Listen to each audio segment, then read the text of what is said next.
नमस्कार बच्चों, हमने स्वर संधि के बारे में जानकारी ले ली है।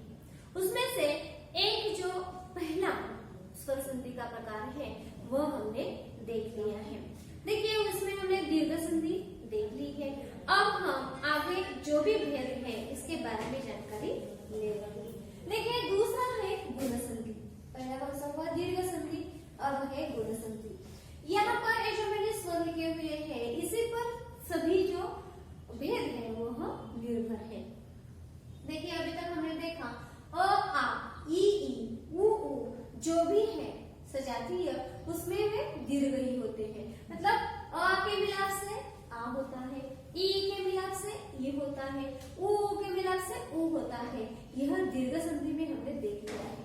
अब देखिए, दूसरा जो प्रकार है वह है गुण संधि। गुण संधि में किस तरह से तीन नियम है वो देखिए। पहला नियम क्या है?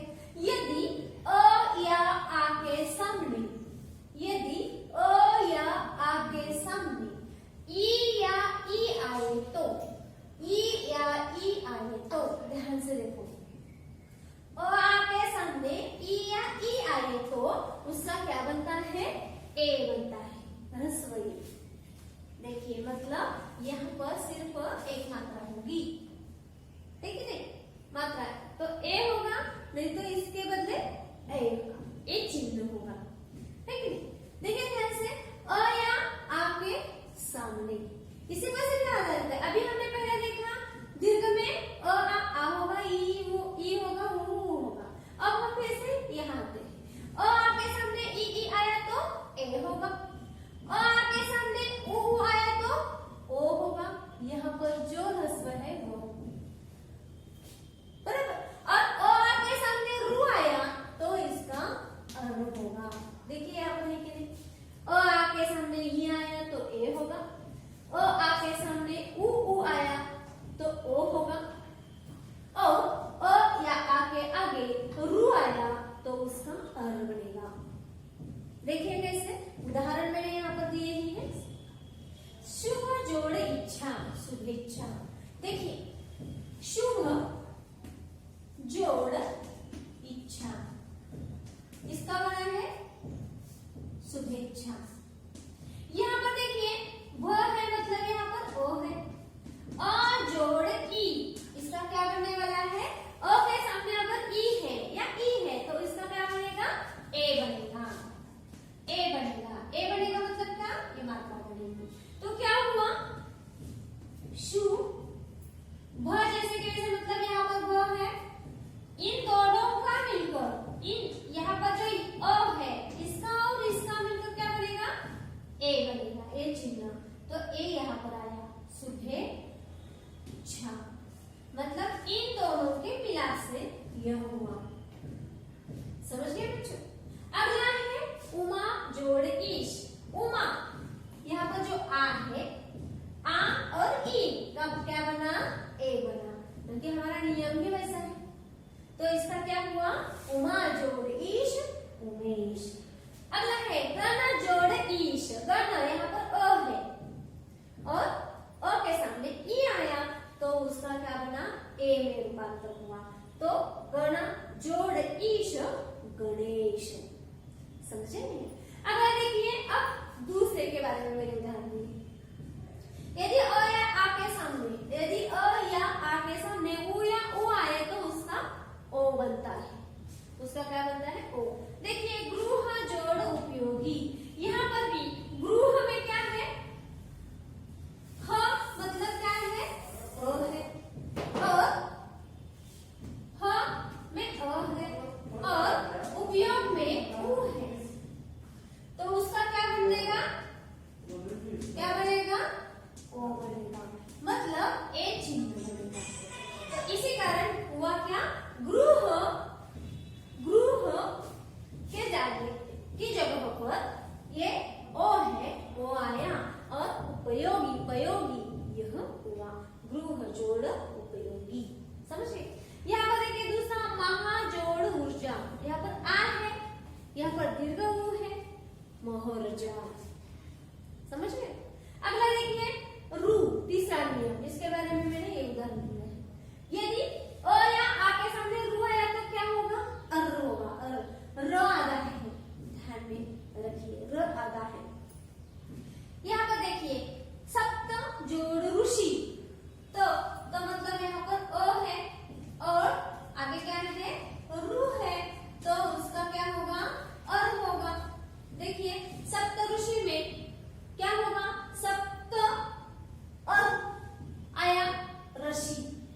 कारण सप्तर्षि, सप्तर्षि, अर्षि और आया हुआ है, सप्तर्षि।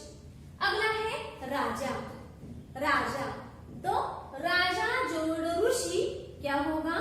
राजर्षि। क्या होगा? राजर्षि। समझ गए? देखिए बच्चों, दीर्घ संधि के बारे में हमने देखा, गुण संधि के बारे में देखा। अब हम देखते हैं वृद्धि संधि के बारे में। यह तीसरा भेद है, वृद्धि संधि यह तीसरा भेद है। अब देखिए, अभी तक हमने क्या क्या देखा, यहाँ पर ध्यान दीजिए। अ का आ हुआ, ई का ई हुआ, उ का उ हुआ पहला दीर्घ में। बाद में अ के आगे ई आया तो ए हुआ, अ के आगे उ आया तो ओ हुआ। यहाँ तक हमने देखा है। साथ ही साथ अ के आगे रु आया तो अर हुआ। ठीक है, अब हम अगला देखते हैं वृद्धि संधि। देखिए इसके नियम कौन से है। यदि अ या आ के बाद ए ऐ हो तो ऐ होता है। देखिए एक पर एक निर्भर कैसे है, हमने दो देखे हैं। अभी तीसरा, अ आ के सामने ए ऐ आया तो ऐ दीर्घ होता है, ना ही इसका वृद्धि है। मतलब जो बड़ा है वह, जो बड़ा है वह। अ आ के सामने ए ऐ आया तो ऐ होगा, अ आ के सामने ओ औ आया तो औ होगा। समझ रहे हैं? देखिए अ आ के सामने ए ऐ आया तो ऐ होगा, और अ आ के बाद ओ औ आया तो औ होगा। देखिए यहाँ पर उदाहरण, एक जोड़ एक, एक एक, एक जोड़ एक मतलब एक। यहाँ पर क्या है? क है। यहाँ पर क्या है? क है, मतलब ओ है। उसके आगे ए है, मतलब अ के आगे ए आया, अ के आगे ए आया तो इसका क्या होता है? ऐ होता है। इस ऐ का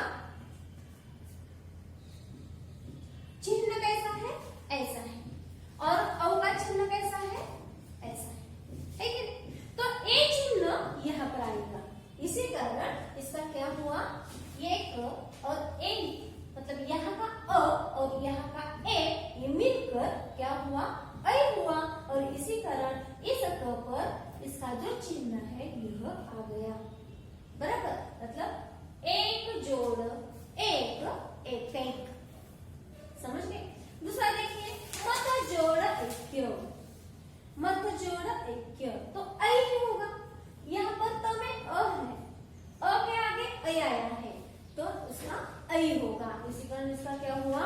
मतैक्य। समझ गए? अ जोड़ ऐ बराबर ऐ, इसी तरह मतैक्य ऐसा हुआ। अगला देखिए दूसरा जो नियम है वह, यदि अ या आ के बाद ओ या औ आया तो औ होगा। यहाँ पर आ के आगे ओ आया है तो औ होगा। महाजोड़ ओज, महौज, ऐसा चिन्ह यहाँ पर है, देखिए महौज।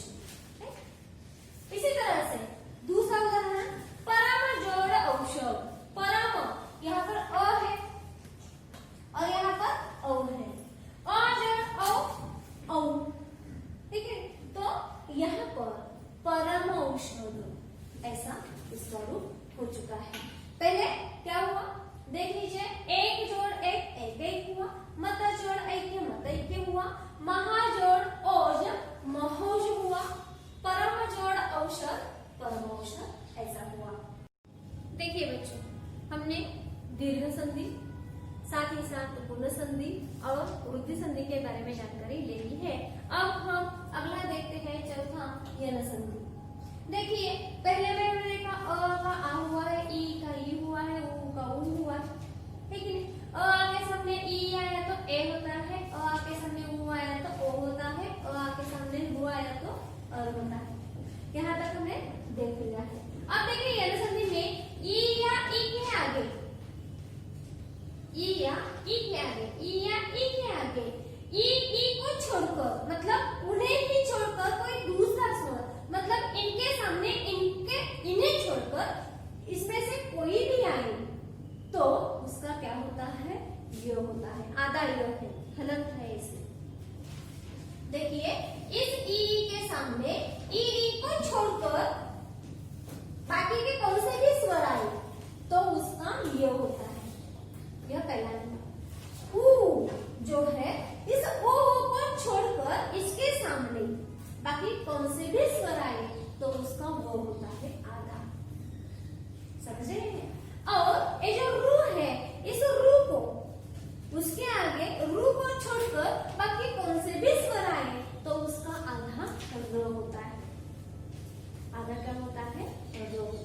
अभी तो हमने पहले अ आ के सामने कौन से आए तो क्या होता है यह देखा। अब हम आगे आ गए हैं ई के सामने। ई के सामने ई को छोड़कर, जब ई के सामने ई आया तो हमें पता है दीर्घ ई ही होता है। ऊ के सामने ऊ आया तो दीर्घ ऊ ही होता है, यह हमें पता है। तो इन्हें ही छोड़कर अगर बाकी के जो भी स्वर आते हैं तो ई के सामने विजातीय स्वर आता है तो वह होता है आधा य। ऊ के सामने विजातीय स्वर आता है तो वह होता है आधा व, और रू के सामने आता है तो वह होता है आधा रो। समझे? तो देखिए इसके उदाहरण। यदि जोड़ अपी, यदि यहाँ पर क्या है, ये ई है, ह्रस्व ई। ई के सामने ई नहीं है, अ आया है तो उसका क्या हुआ, य हुआ। यद्यपि आगे देखिए, प्रति जोड़ एक, यहाँ पर ई है और ए आया हुआ है, प्रति जोड़ एक तो उसका यहाँ पर य हुआ, प्रत्येक। समझ? अगला देखिए, पितृ जोड़ आज्ञा, ज्ञा नहीं कहेंगे हम, आज्ञा क्या कहेंगे। पितृ जोड़ आज्ञा, पित्राज्ञा, यहाँ पर र हुआ है। तीसरा नियम जो है यह रू के आगे, तो यहाँ पर रू है, ए रू का ही चिन्ह है, तो पितृ जोड़ आज्ञा, पित्राज्ञा। इस तरह से बच्चों ये जो यन संधि है, यह यन संधि यहाँ पर हम देख रहे हैं किस तरह से है। देखिए बच्चों, स्वर संधि का अंतिम जो भेद है वह है अयादि संधि। अभी हमने गण संधि के बारे में जानकारी, यन संधि के बारे में जानकारी ली है। अब देखते हैं अयादि संधि, पांचवा भेद है। अयादि संधि में देखिए क्या होगा, ए के आगे विभिन्न स्वर, ए के आगे जिस तरह से ई के आगे ई को छोड़कर बाकी चीज जब आएंगे उसी तरह से ए के आगे इन्हें ही छोड़कर अगर बाकी के सभी भिन्न स्वर आएंगे तो ए का होगा अय। ध्यान दीजिए, यहाँ पर ए का होगा अय और ऐ का होगा आय। ये का अय और ऐ का आय होगा भिन्न स्वर आने पर। इसी तरह से ओ औ के आगे, ओ और औ के आगे अगर इन्हें छोड़कर बाकी सभी स्वर आ गए तो ओ का होगा औ, ओ का क्या होगा, औ होगा, और औ का होगा आओ। इस तरह से यह बदलाव होगा। देखते हैं हम उदाहरण। देखिए, ने जोड़ नयन, यहाँ पर क्या है, ने जोड़ अ आया हुआ है, इसका क्या होगा, क्या दिया है यहाँ पर ने है, मतलब क्या है, ए है। ए जोड़ अ विजातीय आ चुका है तो उसका क्या होगा, ऐसा कहा है हमने, अय होगा। क्या होगा, अय होगा। तो यहाँ पर ने जोड़ अन, ए जो ए है, ए जो ए है, ए गया मतलब ए गया तो न रहा, और ए य अ से मिलकर क्या हुआ, अय हुआ। तो क्या होगा, न में यह अ आ गया और यह य जैसे कि वैसा हुआ, और यह न। देखिए, ए जो ने अन है, ने में से ए गया तो यहाँ पर रहेगा सिर्फ न कैसा है, आधा है। इसमें यह अ आया तो यह पूरा न हुआ यहाँ पर, और आगे यह है यन, नयन। इस तरह से बन गया, समझ गए बच्चों, नयन। दूसरा है गय, गय जोड़ अप। गय जब यहाँ पर जब अय होता है तो उसका क्या होगा, आय होगा। गय दो मात्रा वाला है, इसी तरह वह आ है। देखिए यहाँ पर यह जो उदाहरण हम समझ लेते हैं, गए मतलब यह अय गया तो रहा ग, वह क्या आना, बराबर। आगे क्या है, अप है तो यहाँ का अ गया, क्या रहा, ग। लेकिन गए अय और अ का क्या हुआ है, आय हुआ है, तो यहाँ पर गा, य और जो भी है वह हुआ।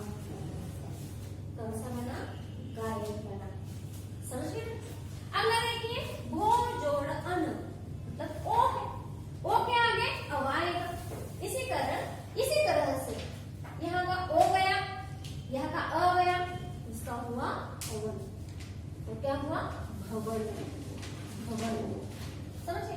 अगला है पौ, मतलब यहाँ पर औ है, औ का क्या होगा, आओ होगा, आओ, पौ जोड़ अण मतलब पावन, आवन, आवा यहाँ पर आ गया है, यहाँ पर क्या हुआ, आवा मतलब पावन, इस तरीके से हो चुका है।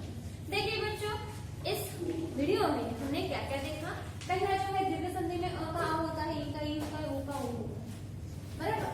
फिर अ के सामने अगर ई आता है तो क्या होता है, वो आता है तो क्या होता है, रू आता है तो क्या होता है, ये सब कुछ हमने देख लिया है। फिर ए के ही सामने ए आता है तो क्या, ओ आता है तो क्या, यह देखा है।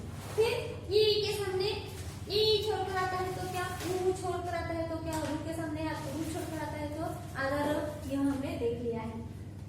फिर ए के सामने ए छोड़कर आएंगे तो क्या होता है, यह अभी हम देख रहे हैं। ओ के सामने ओ छोड़कर बाकी कहते हैं तो क्या होता है, यह हमने सब कुछ देख लिया है। देखिए, जब हम ये स्वर सामने रखते हैं तो यह नियम हमें अच्छी तरह से समझ में आते हैं। तो यह हुआ स्वर संधि का एक अध्ययन। हम अच्छी तरह से इसके और भी उदाहरण देखेंगे, लेकिन आपको इसके हर एक के 5-5 उदाहरण अपनी कॉपी में लिखने हैं। धन्यवाद।